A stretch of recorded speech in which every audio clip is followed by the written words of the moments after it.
Hello, everyone. Good morning, good afternoon, and good evening to you, depending on where in the world you are tuning in from today. My name is Anherad Lang. I'm the Executive Director of PHAP, that's short for the International Association of Professionals in Humanitarian Assistance and Protection. I'm absolutely delighted to be serving once again as your co-host for the PHAP and ICVA webinar series. Today we're having the very first session in a new learning stream entitled Navigating Change. Jointly organized by ICVA and PHAP, this discussion will provide an overview of the concept of localization in the humanitarian sector, how it has evolved over time, and how it is currently used. Participants will learn more about how governments, the business community, and diaspora actors see current opportunities, trends, and challenges. And for today's dynamic discussion, I am really thrilled to be joined by Jeremy Willard as my co-host. He's regional representative for Asia and the Pacific with ICVA and in Geneva for the week. Great to be with you here, Jeremy, and I'm going to turn it over to you to introduce yourself further and point out a few points of interest about the topic today. Great, thank you, Angarad, and good morning, everyone. Good afternoon or evening to those in Asia Pacific region.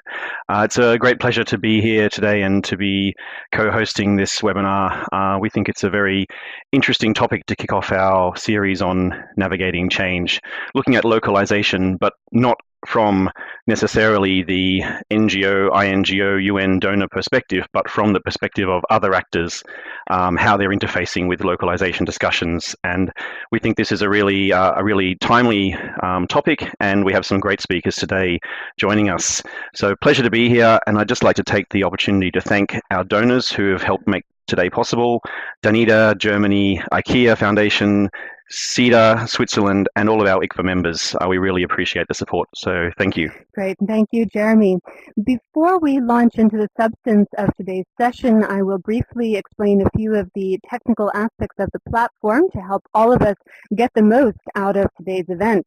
The first is how to submit questions. Very important. If you have questions for the speakers at any time during the session, submit it using the Ask a Question box in the lower right-hand corner of your screen.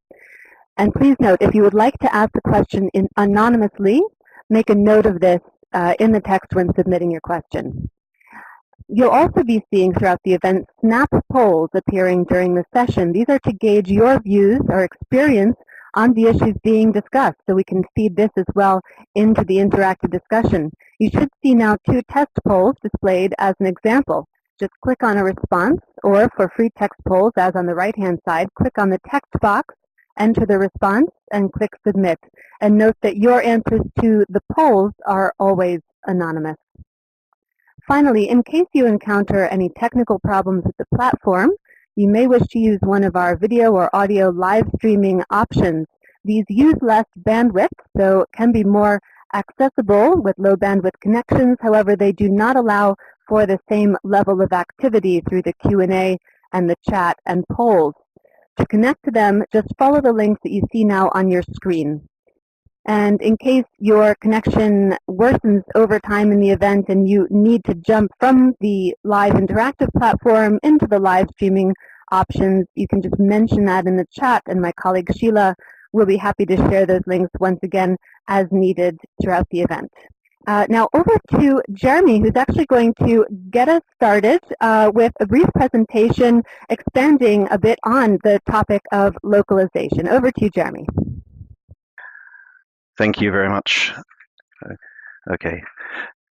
Thank you all, and waiting for my slides to come up. Here we go. So firstly, I thought we would just start with a brief introduction to the topic of localization. Usually when we talk about localization, one of the most common questions we asked is, can you define localization for us? We're really waiting for that one definition to be shared so we all know what we're working on. Unfortunately, I don't think ICVA or any other organization really has the magic answer to what localization means to all participants and stakeholders in the humanitarian space.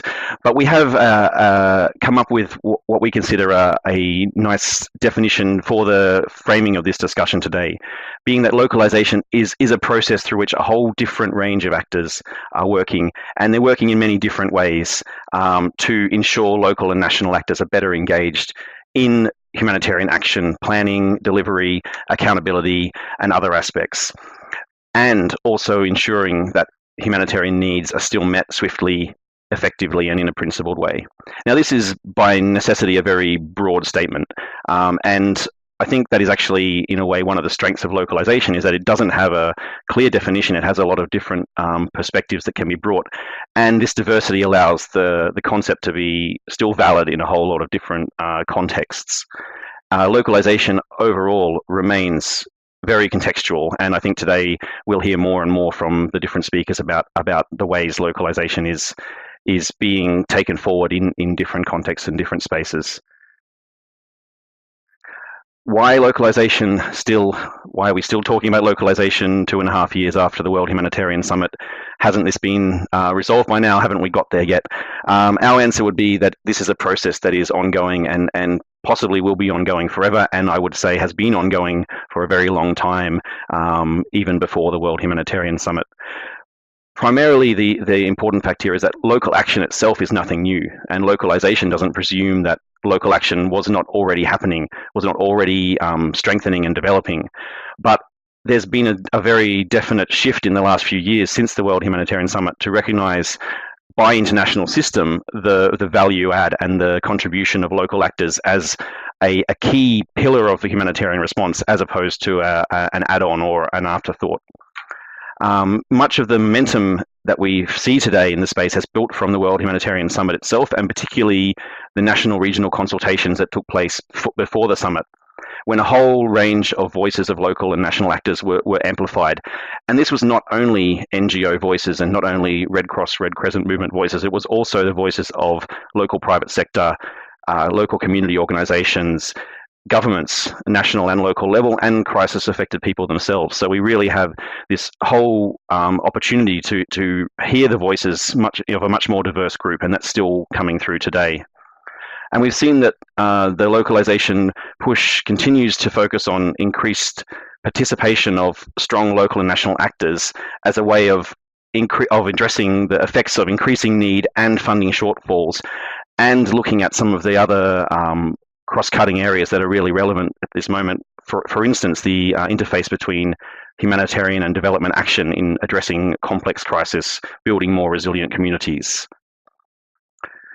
Most NGOs in ICVA's membership and many other actors, I'm sure, view localization primarily through the lens of international agreements like the Charter for Change and the Grand Bargain.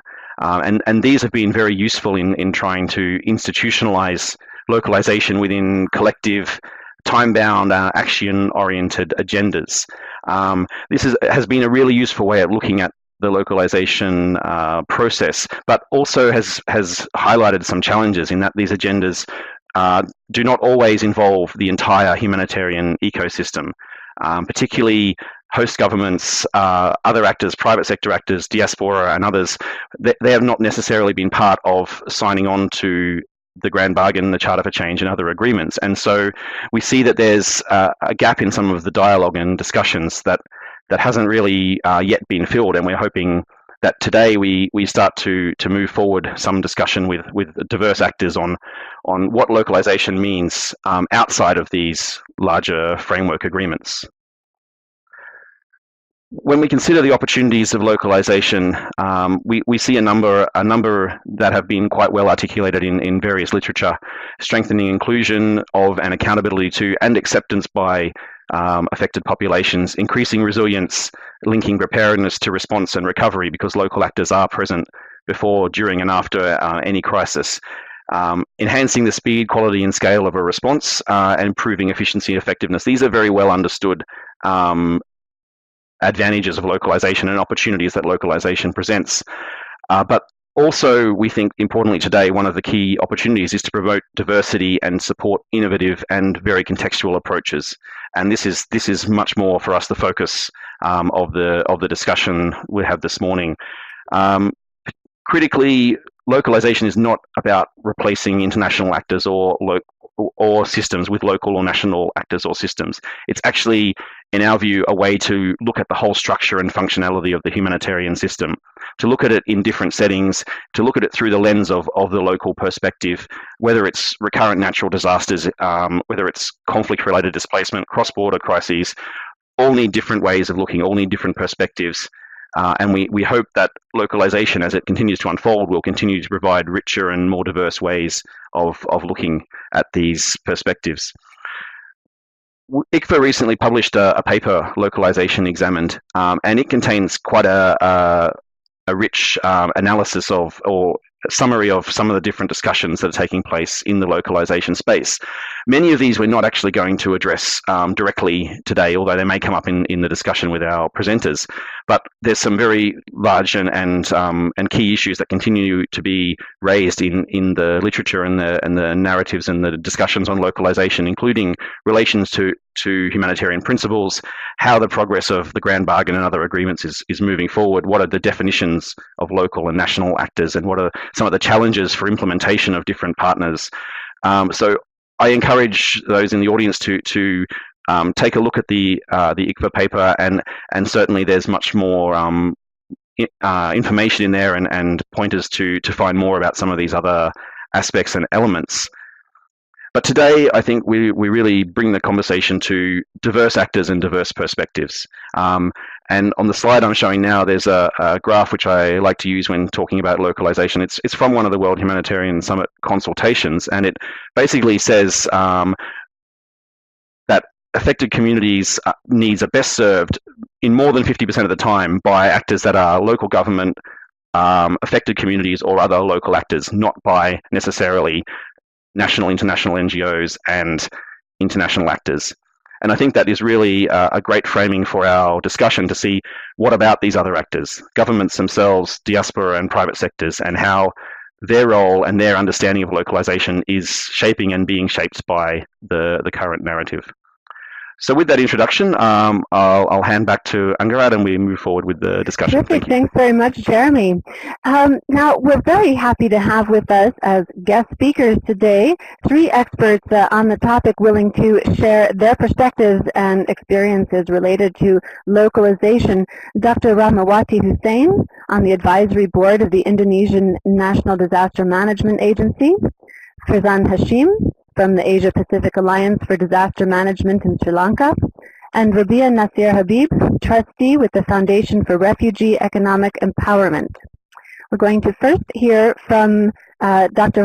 Rahmawati, who I understand goes by Ama. So if you allow me, I'll refer to you as Ama moving forward.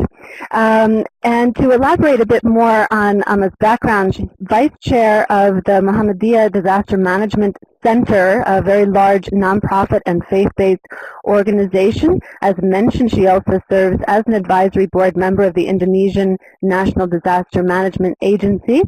She's a committee member of the Indonesian Humanitarian Alliance and an executive board member of Humanitarian Forum Indonesia, which is an interfaith-based organizational forum. Very recently, she was also selected as an advisory group member of the United Nations Central Emergency Response Fund.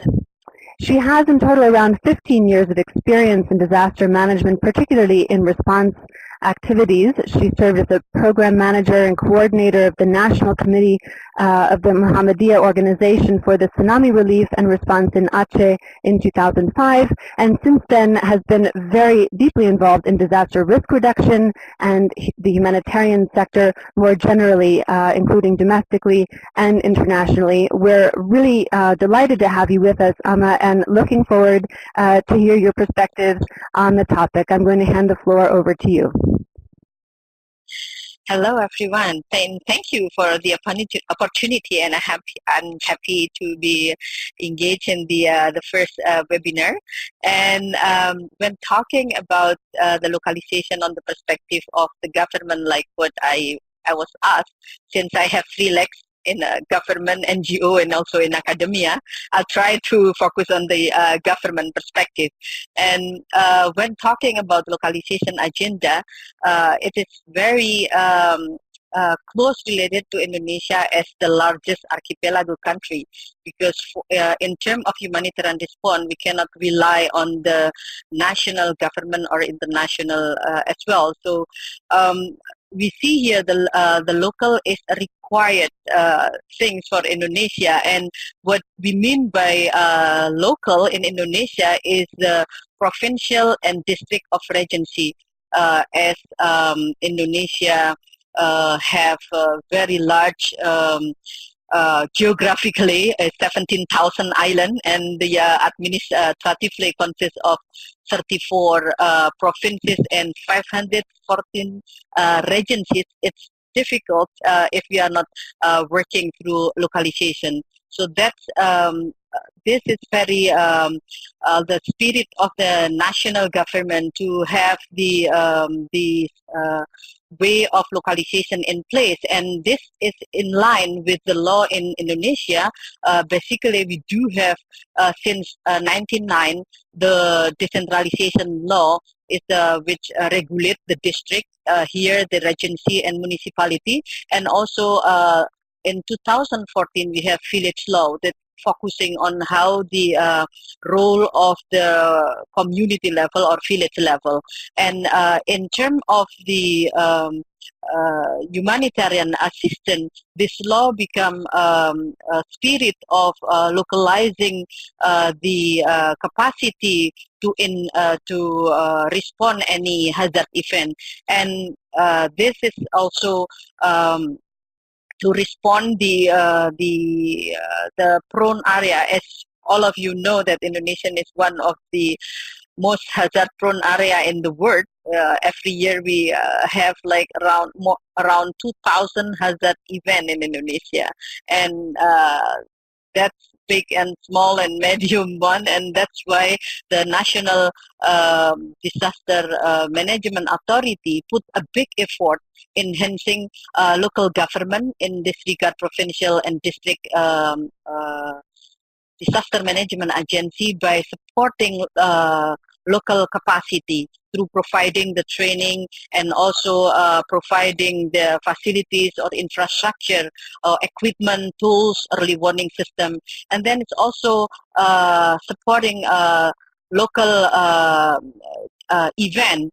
As you may know that with the case in Palu and Lombok, that people questioning about the role of the international, but I should also share that starting 2007, Indonesian policy on humanitarian aid is focusing on not receiving or receiving offer but will not request assistance. So this is become our effort to increase or enhance capacity at the local level and not relying from the outer source, because we have so many hazard events. And I should actually check next. Yeah, if you see the Indonesian risk index, not almost all red, it means that it's very prone area. And in 2015, no single district, I think, it's not having a risk on a disaster, either volcanic eruption, because we have 187 volcanoes. And also we do have earthquake all over the places. And here that the decentralization law become a major line for how the government take a role in localizing humanitarian response.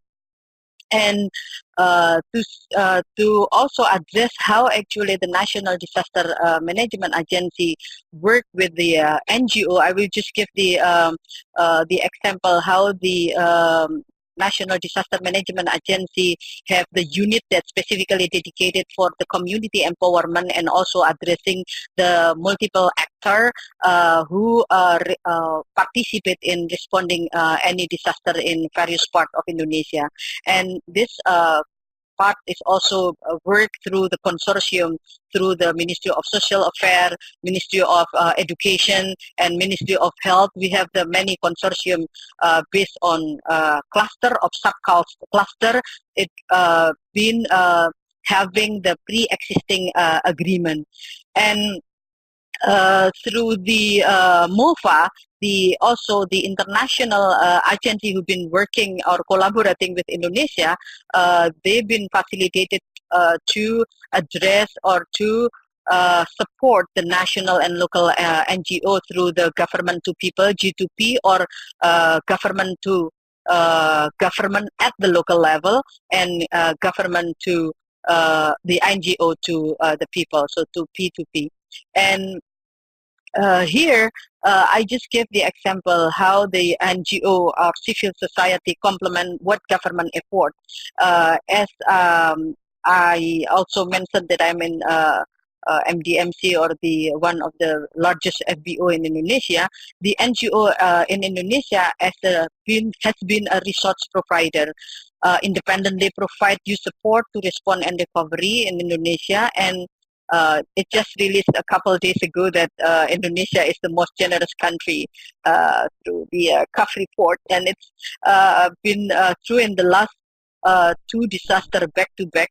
From my organization only, we received like $2 million for Lombok and also $3 million for the Palu. So we can see how actually the role of NGO is really big in Indonesia, and it's been registered so far is around 25 to 30 national and local big players for the humanitarian in providing various support, including not only financial, food and non-food, but also voluntary support. And NGO so far is also work closely with the government for providing knowledge and skill and offering the assistance on national and local or provincial and district disaster management agency. I just give the example that we've been doing with the program called Hospital Preparedness and Community Readiness for Emergency and Disaster. So we work how to encourage the health system for emergency with the district health office, with the district national disaster management, and then with the MDMC work together to create this, not only the safe hospital program, but how the health system in place during the disaster emergency, because we cannot ask or immediately from other or island. For example, like if we go from Java to Palu, it will take like sometime, if it's not direct flight, it's 8 hours by plane. So with the transit, so it's very important to encourage the capacity, the local government capacity, the district disaster management agency, and also other offices like health, social affairs, public work to respond immediately during event. And next, I will also address how government view on localization. Localization is seen as an opportunity for the national government to strengthen capacity of local, especially the institutional and organizational development. So through the collaboration or pre-existing agreement between government, NGO, university, and communities and other players, it can be used to localizing. It's not yet ideally reached, but at least right now in each different province and district, the various players has been working collaboratively. And the second, the government see that the investment is very important. And as I mentioned, Indonesia is an archipelago country. It's very difficult to move from one island to another island.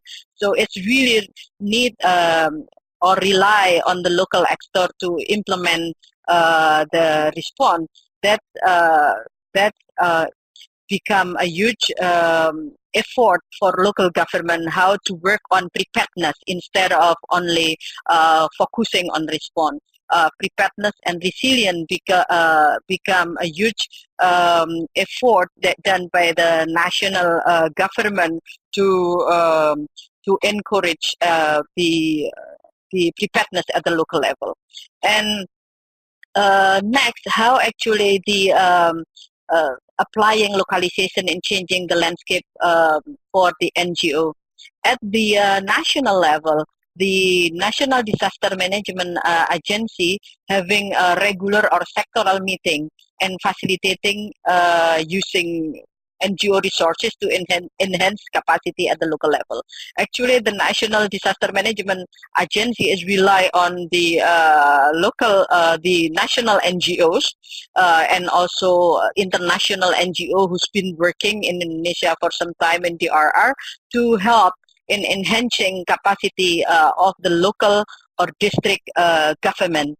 And then in during the response, the National Disaster Management Agency or BNPB involving NGO in cluster meetings. So it is encouraged that any NGO who work on various sectors to work through the cluster meeting and in the implementation process. So we have a meeting regularly both in Jakarta, in the capital, or in various places where disaster occurs.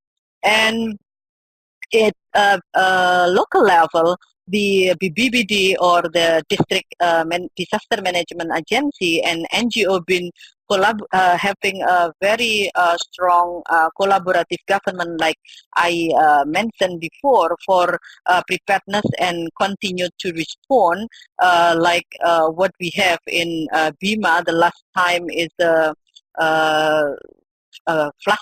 experience flash flood in 2000 at the end of 2017 that they have to half of the city was flooded and affected like tsunami, and it's they can bounce back faster when they already pre-existing agreement with the local or national NGO.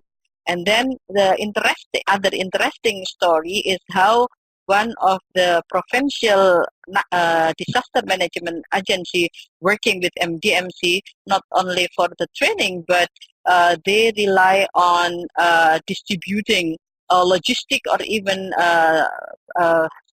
helping or assisting on providing temporary shelter through the national or local NGO. So it's all across the border, across the province, and across the level, provincial, national, provincial, and local, or national and two different subnational.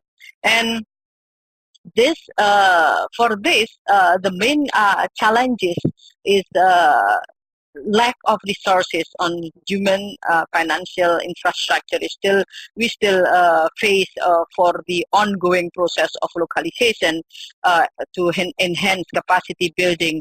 As I mentioned, that's now because of the sinking, they have like 14,000 islands, and then lack of the standard operating procedural mechanism has not been yet in place. So we still need to work on many of mechanism, both at the national, the provincial, and at the district level. And the other challenges that I see that the third is the leadership in emergency is still a challenge, because National Disaster Management Agency and also the district disaster management agency is the newest government unit. It not really have a very strong tradition compared to other line ministry like Ministry of Social Affairs and Public Work that have a very long trained staff. So that's as a coordinator of the national disaster response in Indonesia, the BNPB or the National Disaster Management Agency still need to have a very large human resources to have the capability on leadership. I will end for this now, and I will return it to Okay, perfect. Thank you so much, Amma, for the presentation. Very interesting points being raised, and they've inspired a number of questions. My co-host Jeremy has been reviewing those as they've been coming in, and he has one or two follow-up questions for you now. Jeremy, you have the floor. Thank you, and hello, Amma. One interesting question, and this certainly has been raised a number of times, both prior to this webinar and during the conversation, around the recent tsunami earthquake response in Sulawesi and the government's approach to restricting the engagement of international NGO and other foreign workers. And wondering whether, from a government of Indonesia perspective, this is seen as an evolution in their approach to localization, or this is seen as a different motivation. Who's driving it? What's behind it from the government perspective, and is it contributing to their view on the localization agenda? Thank you. It is very, it's very tricky question, but it's not. It's been raised in many different agenda, and as we discuss in we also respond in the media.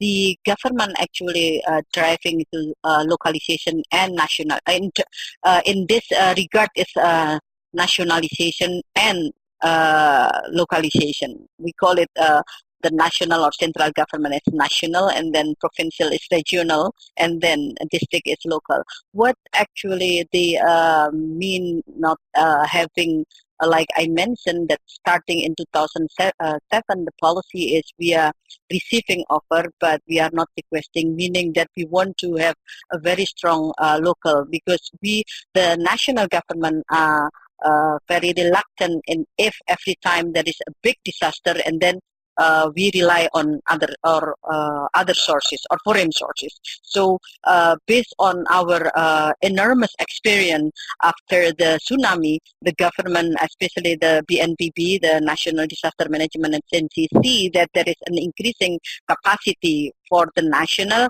and the local or the provincial and local to address any disaster event in Indonesia.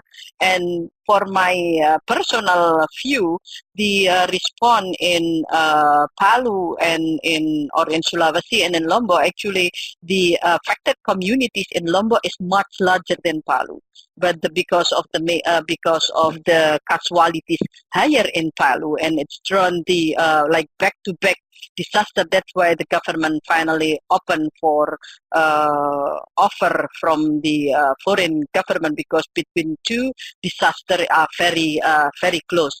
But in principle, the government at the national level see that there is increasing capacity, and we not easily ask for foreign assistance, because we have many disaster experience. So that's I see from the perspective.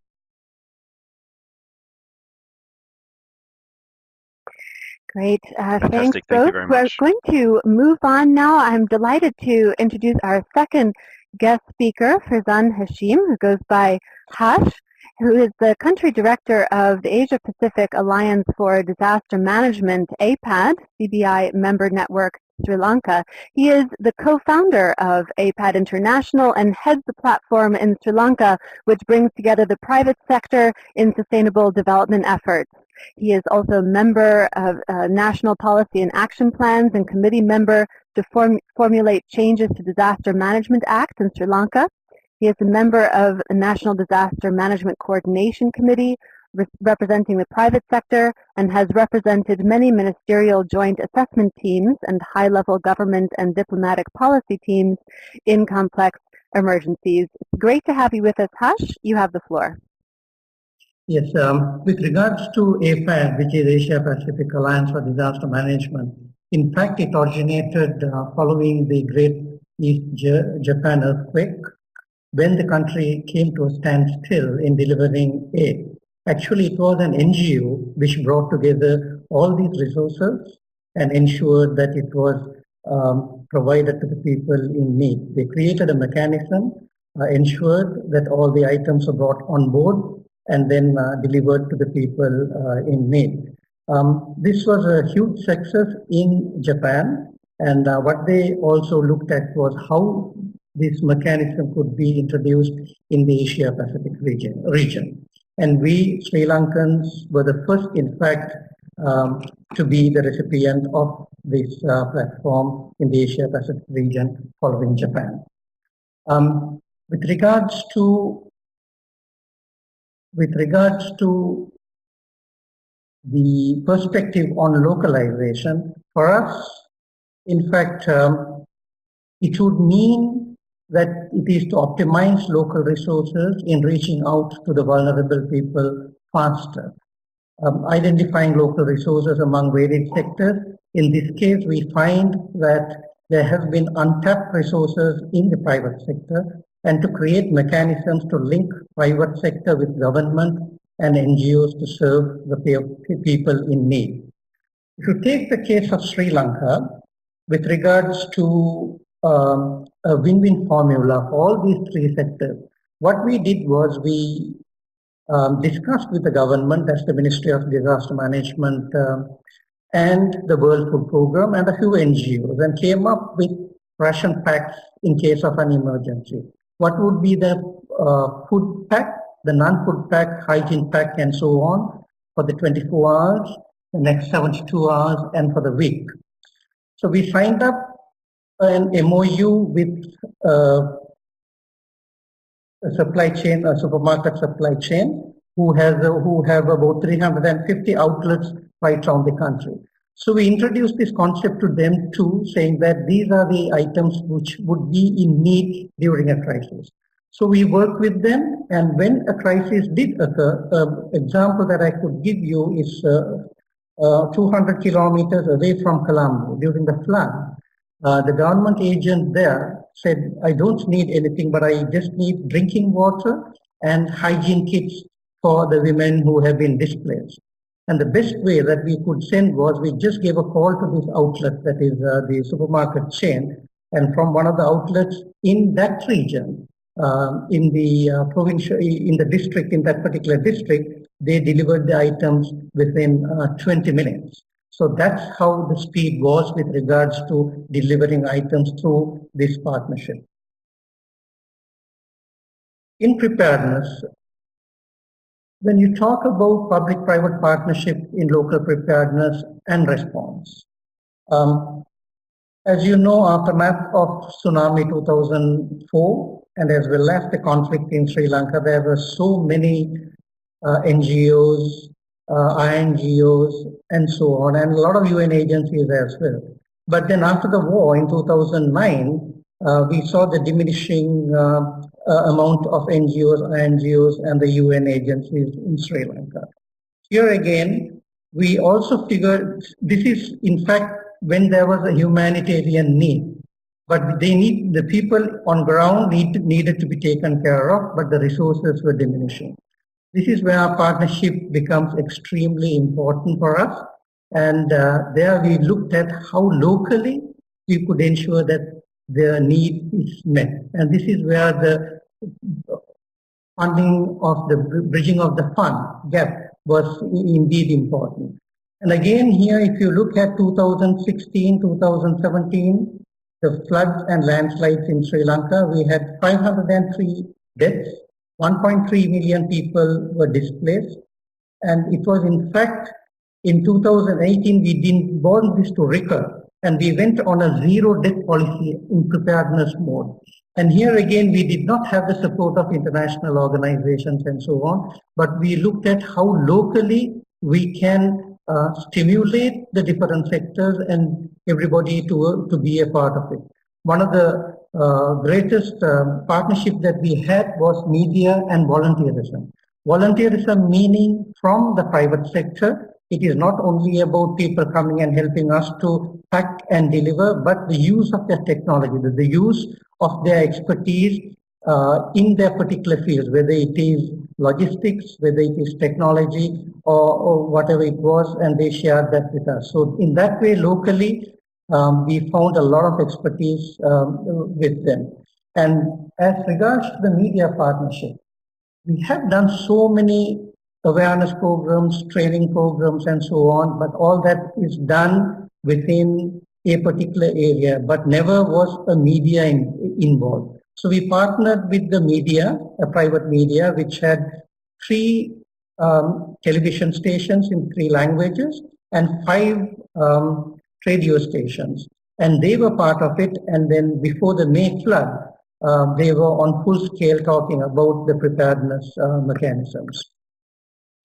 On business and community resilience. And this is where we work with many businesses to ensure that their businesses are resilient, and also automatically the community also become resilient in going through this awareness phase. In response, there were many where we brought all the resources together, as I told earlier about the MOUs, and here again ensuring that there is no duplications and linking relief to early recovery and sustainable development was one thing that we found through this partnership. Through this partnership, we figured out that the assistance does not stop. When you start relief, it goes to the recovery mode. We would advise the private sector to say, hold on to your funding. There is enough during the relief phase. Could you use that funding for recovery? So in that way, we did quite a lot of recovery as well. And the response also was channeled through one source, where we worked with the local government authorities in ensuring that the items went to the right people at the right time, irrespective of accessibility. Yeah. On the other hand, too, we worked with a lot of private sectors where they provided during the drought the water, and it was basically on mitigation and early recovery. Even the response was turned into sustainable mitigation and sustainable development. We did not provide them just water points, but we provided them with the help of the NGOs, the local CBOs actually, and as well as the private sector to provide them rainwater harvesting so that the water tanks would remain with them and it could be filled by the water bowsers during the drought as well. Then on complementary and comparative advantages, there are many. In fact, when you have a partnership in this way, the professionalism of NGOs was what we found, which was very important.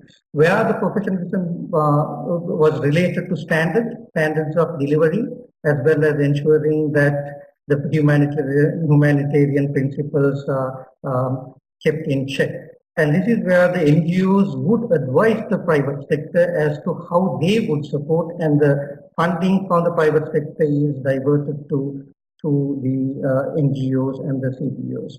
Then the grassroots communities, again, there is a massive link where the where the NGOs and the CBOs could get into, and the resources which comes from private sector is delivered right to them. So here again, resources, technology, speedy delivery. If you see the diagram there, the earlier form of delivery was, if there's a requirement somewhere, we would call for quotations, ensure what is required, and then that mechanism takes a long process. But now through this MOU, the procedure that we do with the supermarket chain, it is over a call that items are delivered, and then there is this advantage of the CSR component of that company also coming into this contribution with a 5% or 10% discount, where we can reach out to more people. Then on the technology, if you see here, this is the taxi hailing app used by a local, or the PICME, which is like the local Uber. And what they did was they changed this taxi hailing app into a SOS app, so that people who were stranded during floods could be rescued if they call. And we connected their GPS with the Sri Lanka Air Force so that the people could be evacuated. And 3 days later, that app was changed to AID, where people who wanted to provide relief could just call or press that, and we would go and collect the items from from those areas and then deliver it to the people in need. And we also train more than 30,000 employees in DRR. These are the opportunities that the NGOs or NGOs could get locally working with the private sector. The other is civil-military cooperation. The military is deployed very fast in Sri Lanka because we don't have a war. They have a lot of resources. But what we see is that though they have the might, strength, and the knowledge, sometimes what happens is that they don't have the resources and sometimes the know-how as well. In this case, we link the private sector and the NGOs in ensuring that the items are delivered to those locations faster. And we also lost about 8 volunteers trying to in search and rescue in 2016. And we brought together the private sector volunteers who are the clubs which are doing extreme sports, along with the military guys, and we trained them through the F.R.E.E search and rescue teams in Japan. So that's an annual program now. We would be training them again, and now this civil military cooperation also has strengthened quite a lot. One of our mandates in F.R.E.E is advocacy. We do a lot of advocacy and ensure that national policies, there is inclusivity of private sector and the other sectors also into the national policy. We got involved in the National Action Plan for Disaster Management, the National Emergency Operations Plan, then the National Action Plan in Disaster Risk Reduction, then Gender and Diversity in Disaster Risk Reduction, and the National Action Plan for Drowning Prevention and Water Safety. So now we have access into the government, where the government sees the strength of the private sector and the other sectors as well, and there is quite a lot of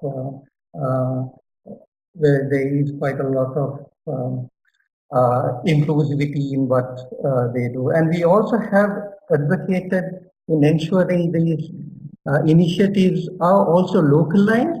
In fact, we looked at inclusion of DRR projects into the national budget, and 2018 national budget allocated quite a lot of money in climate resilience program, then small and medium enterprise to secure their future. And the president, of course, in Sri Lanka is taking a lead in achieving the SDGs, and he has incorporated that into all ministries. These are mechanisms that we also could influence now, and we need to actually jointly monitor and progress this result. Thank you so much. Great, thank you very much, Hash. I believe we have a follow-up question for you as well. I'm going to hand it over to Jeremy to pose that to you.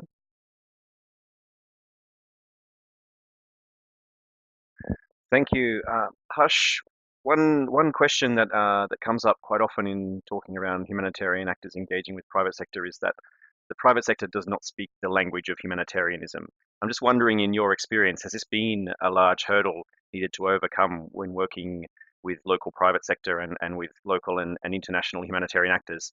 Is it still a challenge? And if it is a challenge, how is it being overcome? That's a very valid question, and it is a challenge, no doubt about it. But how do you overcome? What we have done is we have very diplomatically spoken with our partners in talking about the standards in response or otherwise. And this is where we introduce the sphere standards to them, the humanitarian principles. And in fact, if I'm to give you one particular example, where with regards to a private sector company saying that they wanted to get involved in providing water. And when they did so, they actually looked at providing a water resource to a displaced community in the thick of the jungle. And when they did that, we told them, this is where a camp was close by, we told them if it is a humanitarian agency, this is how they would look at doing. They would ensure that the tank comes closer to the people's, that people have accessibility, so that the people are protected. There's protection issues.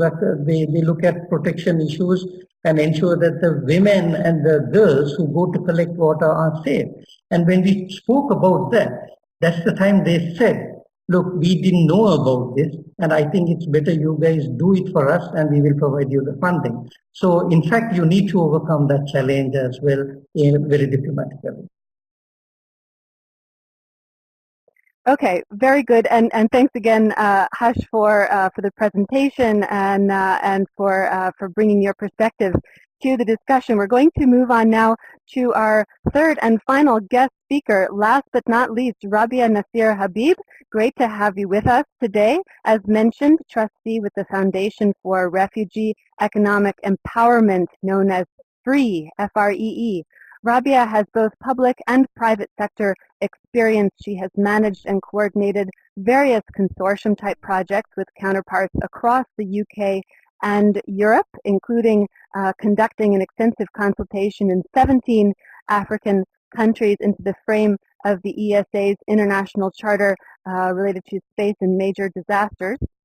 Rabiah holds a degree in remote sensing and geography, a master's degree in personnel and development, and she is a chartered member of CIPD, the professional body for HR and people development. Rabiah, great to have you with us. The floor is yours. Thank you very much for having me. Hello, everyone. I think I bring a slightly different perspective, and I'm going to explain a little how F.R.E.E. started. In 2014, I think it was in April, I had a conference in Nigeria that I went to. And within the space of 10 days, there was 2 bomb blasts, which was quite disturbing for me at that time. But I thought, I was going to come back to the UK. I was coming back home and things would be resolved. On returning to the UK, we heard the story of the more than 200 Chibok girls that were kidnapped. And this went on. But some of the stories that weren't coming through was the stories that we were getting from families and friends, of villages being razed down, of widows, orphans, more than 2,000 found in different places. I remember the night in my kitchen, one night in November 2014. A friend of mine called me and said, look, we have to do something. We might not be able to make an impact, but if we can just make a difference to a family or one person, it would be very important. Very quickly that night, the friend set up a WhatsApp group, and we quickly set up a fundraising platform. And what did we aim to achieve? We wanted to raise as much awareness as we can for the people that have been displaced by the Boko Haram insurgency in Nigeria. We also wanted to generate funds to support them. One of the things that we realized was that although this was happening in the Northeast, the whole of Nigeria didn't actually understand the enormity of what was happening in the Northeast. And very quickly, we started tapping into social media and explaining what was happening and telling the stories that we were receiving directly from the people that had been impacted by the insurgency. So we started informally, and then we realized that it was better to have a bit of a more formal structure. And so we formed F.R.E.E. in Nigeria so that we can work locally. And we also registered with the Charity Commission in the UK so that we can also raise awareness internationally. And so our project right now that we're focused on is welfare, which covers things like food distribution, water, sanitation, and the like. Empowerment, which is training for widows, to teach them a skill so that they are not 100% reliant on the charity they are getting, but with the hope that they would be able to learn new skills and take care of their families. Healthcare, we're running clinics in the camp because they didn't have access to any sort of healthcare when we started. And in terms of education, we realized that within the last few years, there's a big gap with the children that have been displaced, and they are unable to actually integrate with mainstream school. Pardon me. So that's currently our focus. And as I said, the orphans, we were notified of an area that had more than 2,000 of them, and you can sort of see some of the pictures that I've put together as a collage from some of the work that we've done. And there's a tiny one there that shows massive, the orphans that we found in one of the places that I spoke about. In terms of what does localization mean for us? I mean, it's only recently that we've started hearing about this and looking into this.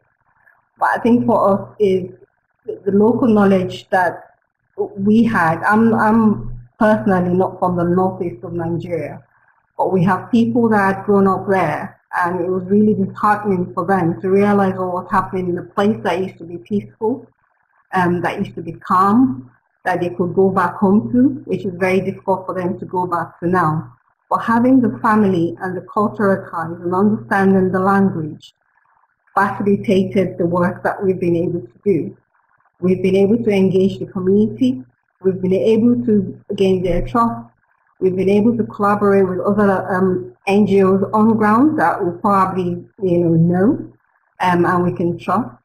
And we've been able to raise awareness and raise funds locally. One of the interesting things for us actually, last year we actually raised more in Nigeria than we did outside. And people are beginning to understand that what should I call it, of giving to an NGO. A lot of people that we've spoken to before didn't want to give to the big NGOs because they felt money was coming from abroad, it was foreign currency, and they didn't need to give. And we were able to change the narrative. We now have people in Nigeria that give us monthly donations, which is not something that is usually done there. Also the awareness, we've tapped into schools, we've run campaigns like, walking in your shoes, how would you feel being in this sort of situation? What we've been able to do, being a very small organization, is we have less bureaucracy, so we can make decisions fairly quickly, because we have the local knowledge and the community linkages as well. We're able to tap into that. The ability to use the different fund transfer platforms, we don't necessarily have to use the bank all the time, and we're able to share information pretty quickly through social media, telling people live as things are happening, showing them what we've done, posting our videos, to make them understand and see what the money is being used for. Take a case of Banki. It's a little town in Borno State that it's very difficult to access. It took us 18 months to actually get there. And they actually contacted us to let us know that they needed help and aid was not getting there. It was a very dangerous place. We had to find a military escort to get there. There are a lot of mines along the way, and it was a potentially difficult place to get to, but we had to get there because people were dying. No water, lack of food, and those are some of the things in the engagement and the trust that we had. They were looking out for us and letting us know when exactly we can come, because obviously Boko Haram was still operating in some of these areas.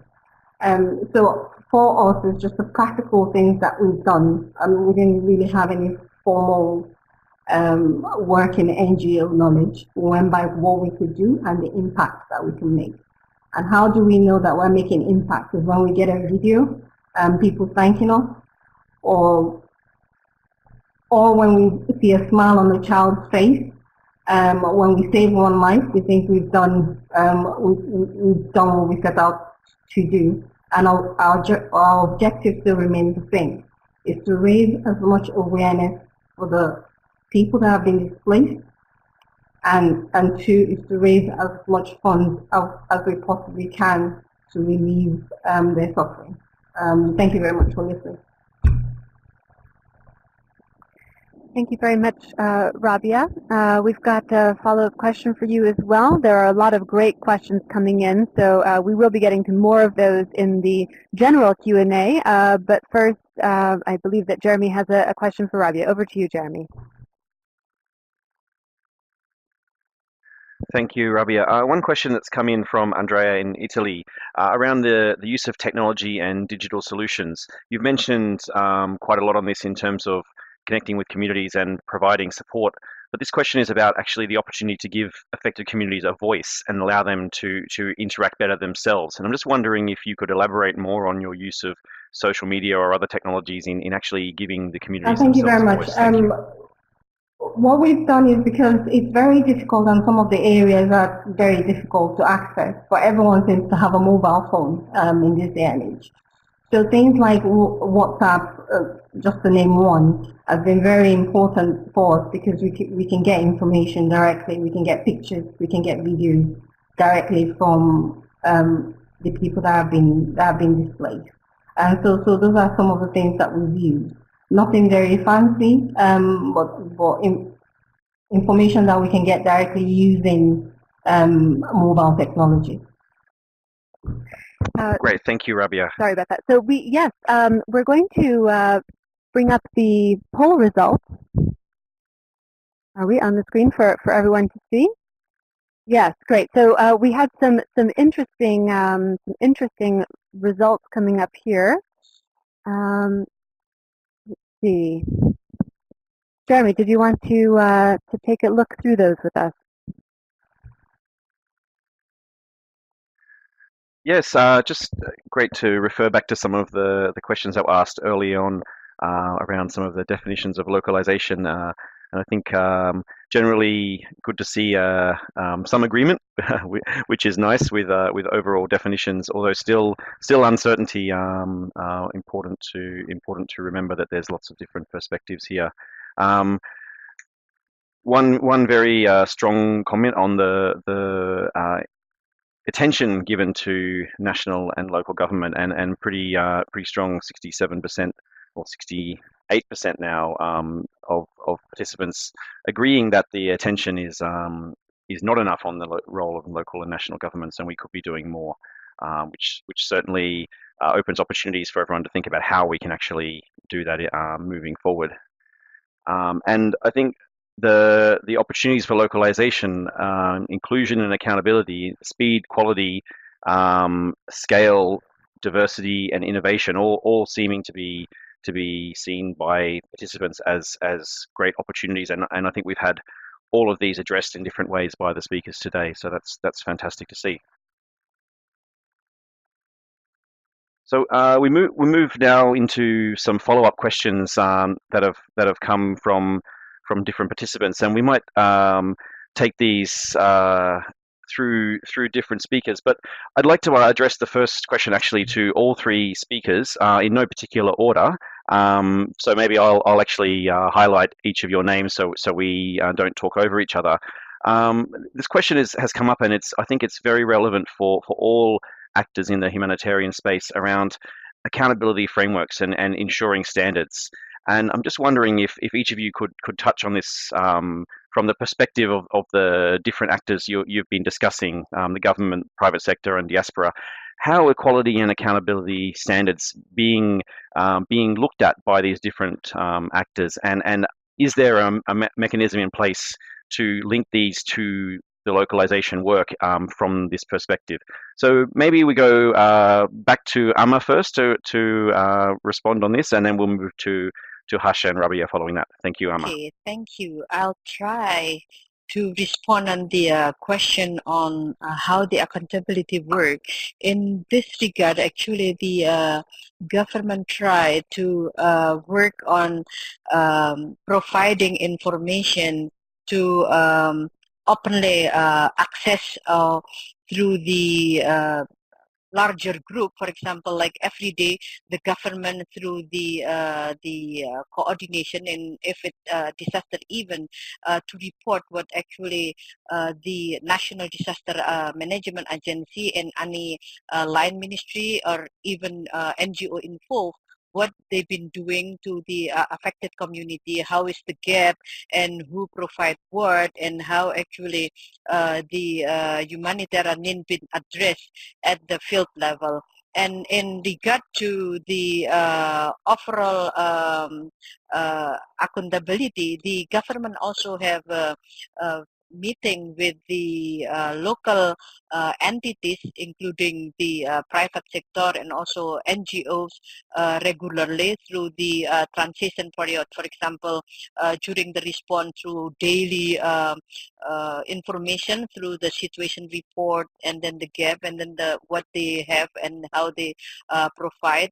And then the second, during the transition period, they have the plan, the recovery plan or the response plan that could be accessed by any entity who will help, and even the affected communities could access how the government provides. So that the mechanism could be through the situation report, and then could be from the meetings at various levels. And then if there is a need or a gap, or even the issue on how the government cannot respond, then it will be addressed by having various level of engagement. That I could respond that. Thank you very much.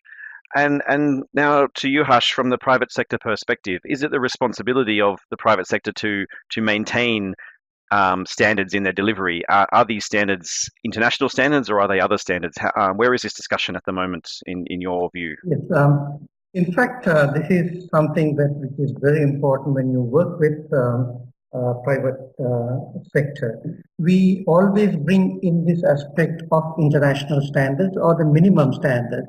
And also in Sri Lanka, also they have their local standards. So these are the ones through our platform that we circulate among them. And we also have had training programs to this private sector,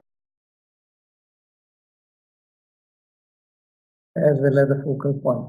See, when you work with the private sector, one of the key areas that they look for is transparency and accountability.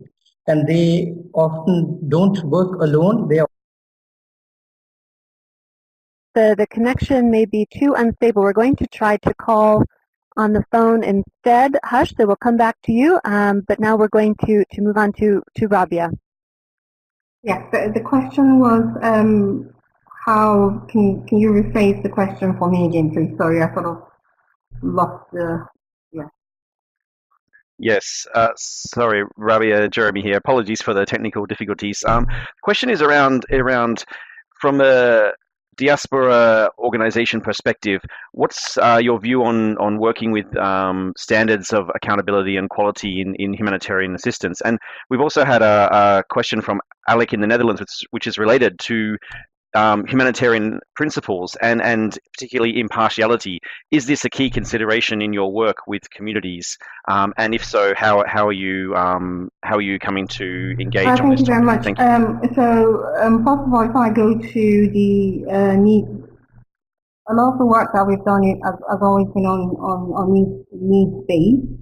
So we usually do a needs analysis to see where it's needed, or we're contacted directly by the communities seeking the aid.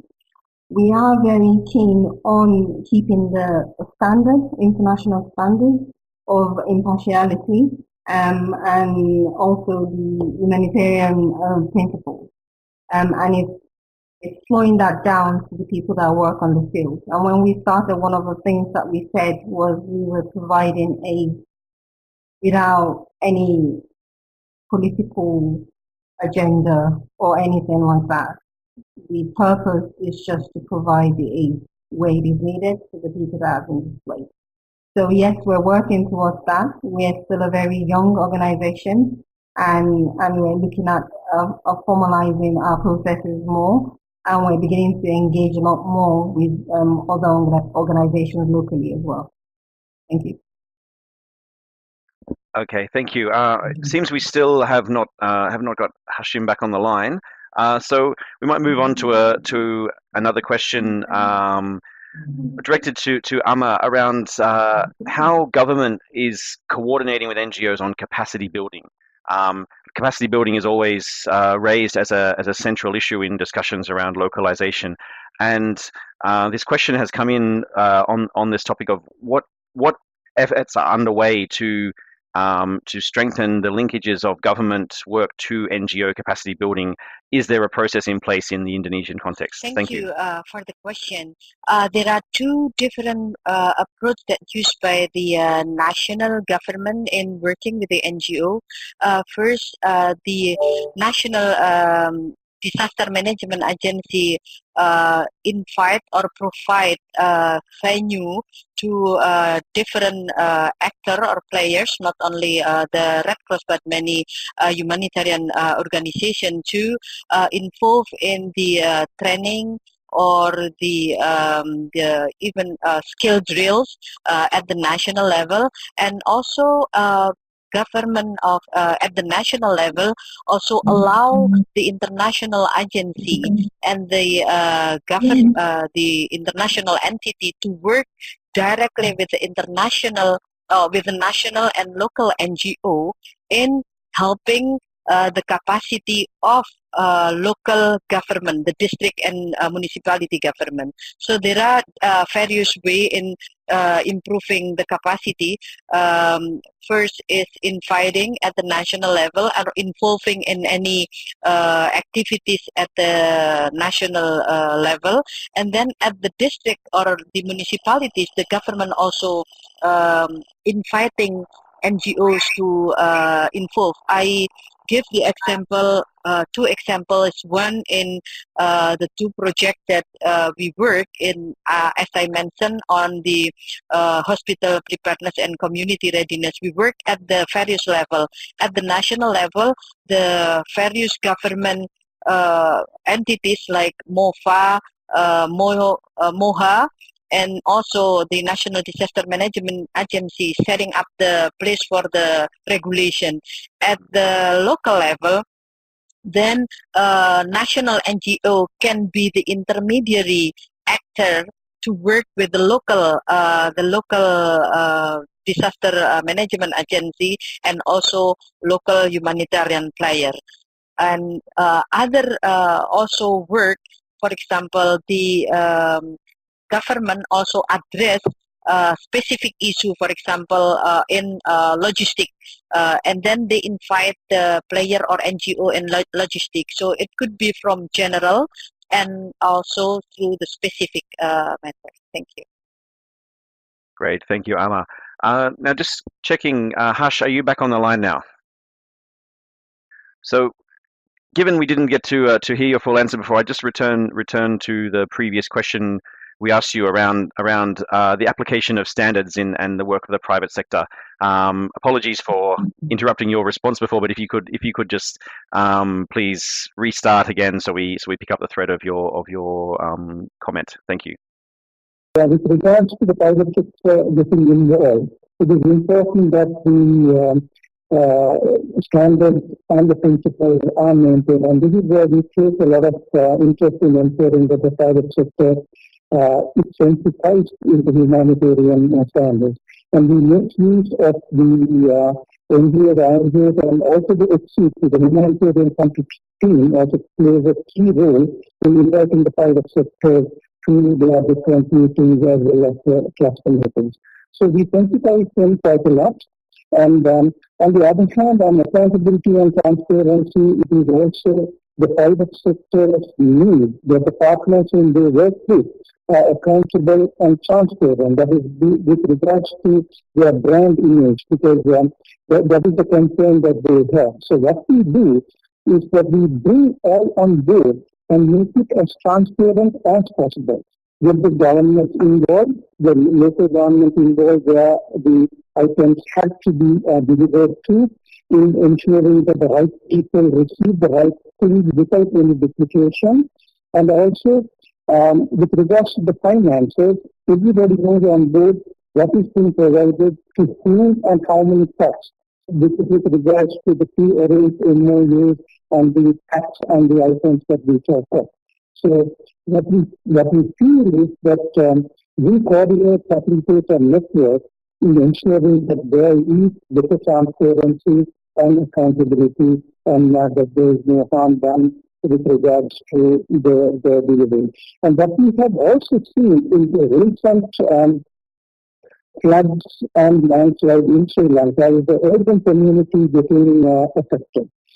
This is entirely different to the people in the rural area getting affected and how they will need assistance. Because in the urban area, you find the middle class and upper middle class who have lost everything overnight, but then they would not stand in queues and then come to camp and then get their needs. But here again, we work with the other partners to ensure that these trucks, whatever trucks which are required, are delivered to their homes in different ways so that they don't feel bad about receiving aid in the open. Secondly, we also came out with new mechanisms like providing them coupons so that they can go and purchase items from the outlets that I spoke of, the 350 outlets that we have signed up MOUs. So all these mechanisms bring a better source of transparency and accountability, and then that is monitored on board. They are all three sectors discussed. So that's what we do, but there's quite a lot to do, and the NGO sector can really help the private sector in this field as well. Yeah. Great, thank you, Hush, and apologies to all for the quality of connection, but we did pick up most of that loud and clear. Question now for you, Rabia. We've had a question from Jordan from Rula come in about the thoughts on localization in conflict areas, and you did touch on this at the very start of your presentation. There's a lot of discussion in the NGO space and the Red Cross, Red Crescent movement space around the context of localization in conflict. But particularly, I'd be interested in your thoughts from the perspective of working with diaspora. What is the perception of localization in relation to conflict? Are there seen to be particular challenges? Are there seen to be particular barriers to your work in these areas? And are there ways you're overcoming these that may be interesting or innovative? Thank you. Thank you very much. So I'm going to recap on what you've just asked me. So the question was challenges in terms of localization on ground and how we've been able to overcome them. So in terms of challenges, initially, people were not used to donating to charities or other NGOs. So we've really had to work hard to get people to understand what we're trying to do. But we've been able to do a lot of campaigns and events on ground to make people understand. I think one of the key things was transparency and showing people and making them see what the money that we were raising was being used for. Also, in terms of going there, is making them understand as well that we weren't sitting on a huge pot of money that is being donated to us from the international community. Like I said previously, last year we raised over 60% of our funds locally in Nigeria. So we are getting there, and we've been trying to work with the local government as well. Also, we've been in touch with other organizations, international organizations, talking to them to see how we can work together and how perhaps maybe we might be able to deliver some of the projects that they need to deliver there. A, because we've gained some trust in some of the communities where we've been working, and two, they are able to come to us and tell us because of the local knowledge that the field workers that we have on ground have. Also, some of the volunteers and the staff that we have as well. We've got IDPs that we use on ground. So all that has helped in moving the localization agenda forward. I don't know if that answers the question or not. Thank you. Great, thank you very much. So we just have time for one last question, and again, addressing this to all of the speakers for a very quick response. The question came from Mia in Italy around coordination of diverse actors, and specifically the question references language barriers, translation of documents, and other mechanisms of coordination. But I would just ask for one quick reflection from each of you, in order, on the coordination between government, private sector, diaspora, and the humanitarian sector as a whole. What's working, and what's the one main challenge that you still think needs to be overcome? So first to you, Amma. Thank you. In terms of the coordination, especially the language in Indonesia, that's still a huge challenge for local government right now. We literally Indonesian language is been used because we have 350 language. So the official language is Indonesian, but in terms of like understanding the principle, the mechanism, and the SOP, we still have to work on like having the same SOP on the time. In terms of the current situation, the humanitarian with the humanitarian contact team involved in Asian humanitarian assistance center, the issue is only using, like it's mentioned, using two different languages. So we usually demand on all the translation, and for the all international organization or agency working in Indonesia, they have the national representative instead of the foreign who assistant or professional that work in Indonesia. So it's a very required in to use the same language. Thank you. Thank you very much. And Hashim, hopefully we still have you on the line. How is coordination working? What's the one main challenge that you see remaining? Thank you. Yes. Okay. Again, Jeremy, am I clear now? Jeremy? Yes, you are, loud and clear. Okay, great. Okay, this is always a challenge where all three sectors coming on board, and they have their various issues and so on. Even within the sectors, we also find quite a lot of issues. But how we can overcome is that having a neutral platform, and then they coordinate among these guys. And I think we have seen that very effective now, because sometimes the private sector would not want to work with the government directly due to issues related to the different principles, whether it is with regards to people, being influenced by the government to work in a particular area and so on. But then when we move in as a neutral platform, then we always have that we have that advantage of speaking to them and being a buffer sort. So with regards to the private, and also the political instability also is a concern for the private sector in dealing with the government direct. But we need to take their resources, because localizing means finding resources in country, and how we can optimize it. This is how we would want to see how we would link different partners in a different way. But then all this leads to trust building. Once you work together and then figure out that you can work and there is trust involved, and it becomes much easier. It's a process, but I think we have got positive results, and we can work towards that. Yeah.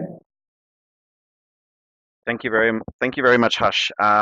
And Rabia, the same question to you. What's the main challenge you see in the coordination that needs to be overcome in Well, the in coming terms months of and years? language, Nigeria is very diverse, and there are a lot of languages, but the majority of people can actually speak English, at least passable English.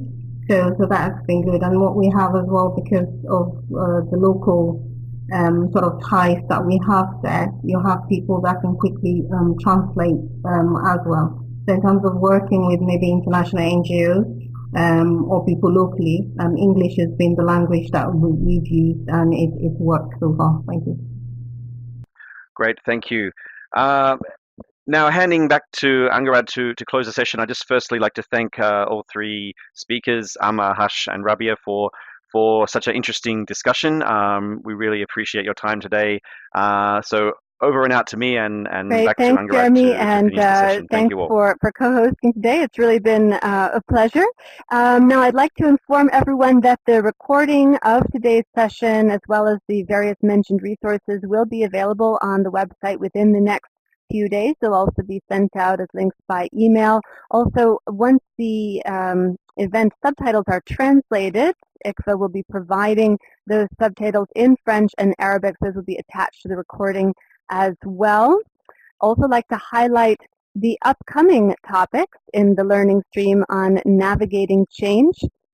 These are coming up in 2019 and include how do NGOs navigate the shrinking civil society space, navigating standards for humanitarian assistance, the Global Compact on Refugees, what does it mean for NGOs, sharing and mitigating risk in a changing humanitarian environment, and Learning Lab on innovative financing. I'd like to thank everyone for being involved today, also to extend my thanks to the speakers, to my co-host Jeremy, again to all of our wonderfully active participants from all over the world, and of course to the teams behind the scenes at both ICVA and PHAP who have made all of this possible. Thanks so much to everyone, and we look forward to welcoming you again next time. This is Anherad Lang signing off from Geneva.